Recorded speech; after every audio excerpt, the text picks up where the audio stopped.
వర్ధిల్లాలే కార్మికుల ఐక్యత్యము, వర్ధిల్లాలే టాపీ మేస్త్రుల ఐక్యత్యము, వర్ధిల్లాలే టాపీ మేస్త్రుల ఐక్యత్యము, వర్ధిల్లాలే టాపీ మేస్త్రుల ఐక్యత్యము. జై కార్మిక.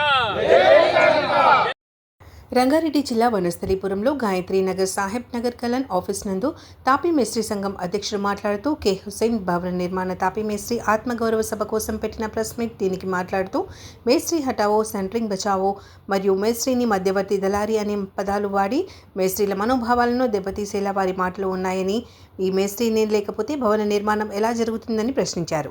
ఈ మాటలు జూన్ 8వ తారీఖున సుందరయ్య భవన్ బాగ్లింగంపల్లిలో జరిగే ఆత్మగౌరవ సభ రోజు వరకు వెనుకకు తీసుకొని తాపీ మేస్త్రికి క్షమాపణలు చెప్పాలని, లేని ఎడల తర్వాత జరిగే పరిణామాలు ఎదుర్కోవాల్సి ఉంటుందని హెచ్చరించారు.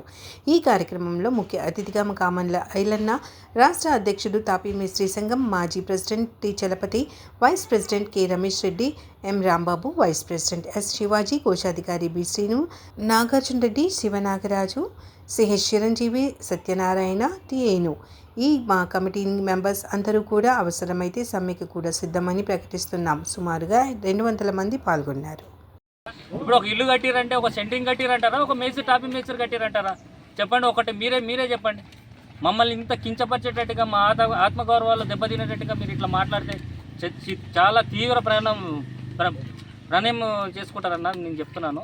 దీనికి ఖచ్చితంగా మేము 100% మేము మూల్యం చెల్లించుకోవాల్సిందే. మాకు ఖచ్చితంగా క్షమాపణ చెప్పాల్సిందే. మేము ఆత్మగౌరవ సభ రేపు 8వ తారీఖు పెడుతున్నాం. 100% మేము అందరం అక్కడే చూసుకుంటాం. ఏదన్నా ఉంటే అక్కడ మీ మీద కంప్లైంట్ కూడా ఇవ్వడం కూడా జరుగుతుంది. అక్కడ ఇవ్వడం కుదరదు, కానీ ఇక్కడ వాళ్ళు అక్కడ ఇవ్వాలి. ఏ డిజైన్ వాళ్ళు డిజైన్ ఇవ్వాలి. మా డివిజన్ లో మేము ఇస్తాం. అంటే మాకు రాష్ట్ర అధ్యక్షుడు ఆయన సమీక్షంలో కూడా మేము అక్కడ కూడా ఇవ్వాలని చెప్పి మేము అనుకుంటున్నాం. ఎందుకంటే పాట పాడారు, మా ఆత్మగౌరవాలు దెబ్బతినేటట్టుగా చాలా. అసలు ఆ పాట ఒక్కసారి మీరు మీడియా వాళ్ళు కూడా వింటే అసలు ఎంత ఉందంటే అసలు మొత్తానికి తీసేసినట్టు అయిపోయింది. మేస్త్రి అనే కూడా గౌరవమే లేదు. దానికోసం రాష్ట్ర స్థాయిలో కూడా ఐలైనర్ దగ్గర పోయి అక్కడ కంప్లైంట్ చేయడం. మా లెక్కలో కూడా మేము విన్నాం, అలా గుండు దారం పెట్టుకొని వస్తాడు విన్నాము. గుండు దారం పెట్టుకుని డబ్బా పెట్టి లైన్ తీస్తారా? అవునన్నా, డబ్బా పెడుతుండు. ఎవరి కోసం 3 లక్షలు 4 లక్షల డబ్బా ఎవరి కోసం? నా పెళ్ళికి కొడుతున్నాడా, నాకు కొడుతున్నాడా? నువ్వు కొడుతున్నావు, నీ పైసలు నువ్వు తెంకపోతున్నావు, నీ పైసలు నువ్వు తీసుకుపోతున్నావు. ఎవరి కోసం తీసుకొచ్చి పెడుతున్నావు నువ్వు డబ్బులు? నా పేరు హుసేను, వనస్థలిపురం యూనియన్ సంఘం మాది. ఈ మా పెద్దల తరఫున నన్ను సర్పంచ్గా ప్రెసిడెంట్గా ఎన్నుకున్నారు.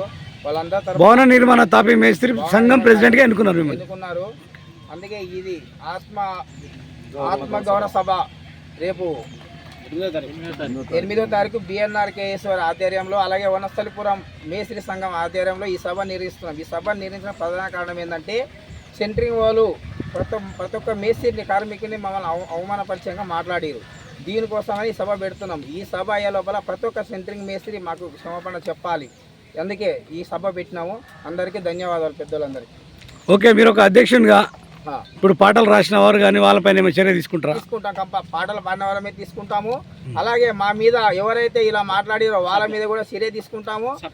చట్టపరంగా వెళ్తాం. మేము సోదరపరంగానే వాళ్ళతో మాట్లాడదలుచుకున్నాము తప్పితే వాళ్ళ దగ్గర ఏ విభేదాలు మాకు లేవు. వాళ్ళు ఇబ్బందులు సృష్టించుకుంటున్నారు తప్పితే మా మేస్త్రీలకి మాకు ఏ ఇబ్బందులు లేవు. వాళ్ళు ప్రత్యేకంగా సృష్టించిన మాటలే ఇవి. ప్రత్యేకంగా దీని గురించి మేము ముందల పోలీస్ స్టేషన్ కంప్లైంట్ చేయడం కూడా జరుగుతుంది ఈ సభ తర్వాత. ఈ మొత్తం ఈ కమిటీలో ఎంతమంది ఉన్నారు? 200 మంది ఉంటారండి. ఈ కమిటీ మొత్తం వనస్థలిపురం మొత్తం 200 మంది ఉంటారు. పెద్దోళ్ళు అందరూ మా వాళ్ళందరూ మాకు సపోర్ట్ ఇస్తున్నారు. 200 మంది కమిటీ నంబర్లు ఉన్నారు మొత్తం దీంట్లో. మా అందరు చాలా ప్రతి ఒక్క మేస్త్రి మానవాళ్ళు దెబ్బతిన్నాయి కాబట్టి వీళ్ళ ప్రతి ఒక్క అన్న, ప్రతి ఒక్క తమ్ముడు అందరు ప్రతి ఒక్క కలిసి ఈ మీటింగ్కి అందరు వచ్చారు. వచ్చిన మీడియా పెద్దలకి, మా యూనియన్ ప్రెసిడెంట్ గారికి నమస్కారాలండి. సెంట్రింగ్ వాళ్ళు మేస్త్రిని కించపరిచినట్టు మాట్లాడుతున్నారు. అది మంచి పద్ధతి కాదు. వాళ్ళు మనం కలిసి పని చేసుకునే విధంగా పోవాలి. మీరు మేస్త్రి కట్టావు, సెంట్రింగ్ బచావు అన్నారు. మీది ఏం లెక్క? మేస్త్రి లేదు, అన్ని నువ్వే చేసుకుంటావా? కింద నుంచి పని అయిపోయేదాకుండేది మేము. చివరాఖరి వరకు నువ్వు మధ్యలో వస్తావు, లక్షలు వేసుకొని పోతావు. మరి దీని పరిష్కారం ఏంది? మళ్ళీ సెంట్రింగ్ కట్టావు, మేస్త్రి కట్టావు, సెంట్రింగ్ బచావు అన్నావు. ఏ లెక్క అనేది? అతన్ని పిలిచి రూపాయి కావాలా 2 రూపాయలు కానీ రేట్ ఇస్తున్నాం. అయినా కూడా 4 సైడ్ల మీద ఒప్పుకొని మా సైడ్లు బంద్ చేసి వాళ్ళు రాలేదు, రేపు పీవీలు రాలేదని చెప్పి మీ పార్టీకి మీరు వెళ్తున్నారు. బాబు రిక్వెస్ట్ చేసినా మీరు సైడ్ల మీదకి రావట్లేదు. మీరు ఏదైనా న్యాయబద్ధంగా కొట్లాడాలి, డబ్బులు కావాలి అనుకున్నప్పుడు 10 మందిని పిలిచి మాకు ఈ రేటు కావాలని చెప్పి మీకు సమావేశం చేసి మాట్లాడుకోండి. మీరు సమావేశం చేయాలన్నప్పుడు ముందుగా మేస్తులు సంపాదించి ఒక లెటర్ సంపాదించుకొని లెటర్ పెట్టి యూనియన్ ఆఫీస్కి ఒక లెటరు, కమిషనర్కి ఒక లెటర్, పోలీస్ ఆఫీస్కి లెటర్ పెట్టుకొని మీ సమ్మె స్టార్ట్ చేసుకోవాలి. ఏది లేకుండా సమ్మె స్టార్ట్ చేస్తావు.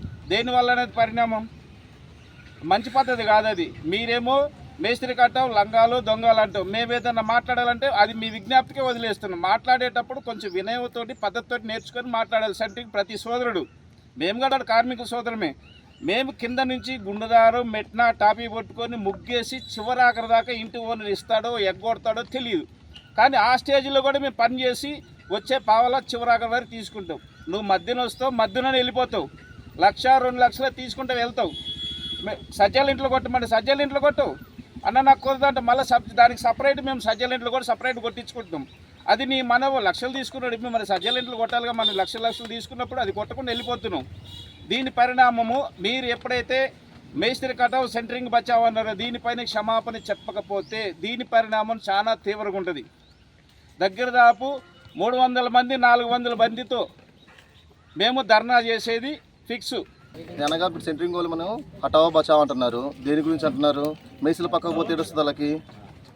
పని కింద ముగ్గు పోసిన కానించి ప్రతి ఒక్క బిల్డింగ్ మనమే ఉంటాం. లాస్ట్ మేస్ ఇళ్ళగా ఇంట్లో పోయినా కూడా మనమే ఉంటాం అక్కడ. దానికి కూడా సెంటరింగ్ వెళ్ళిపోయి మేసి మాట్లాడుతుంది. ఏ రోజు చేసే వాళ్ళకి అన్యాయం? ఈ రోజు అన్యాయం చేసావా? సెంటరింగ్ అయిపోగానే డబ్బులు తీసుకొని పోతారు వాళ్ళు. తర్వాత లాస్ట్ ఇంటికి డబ్బులు ఎగ్గొట్టినా సరే మేము బాధ్యత, ఏదైనా సరే మేము బాధ్యత అవుతాం. ప్రతి ఒక్క దానికి వాళ్ళు లెగిస్తే సెంటరింగ్ వాళ్ళు హటావు, సెంటరింగ్ వాళ్ళు బచావు, మేస్త్రి హటావు అని చెప్పి ఊరికి నవాలు చేస్తున్నారు, పాటలు పాడుతున్నారు, ఏది పడితే అది రాస్తున్నారు. ఈ మధ్య కవిత మేడం వస్తుంది, ఆమె కూడా అంటుంది.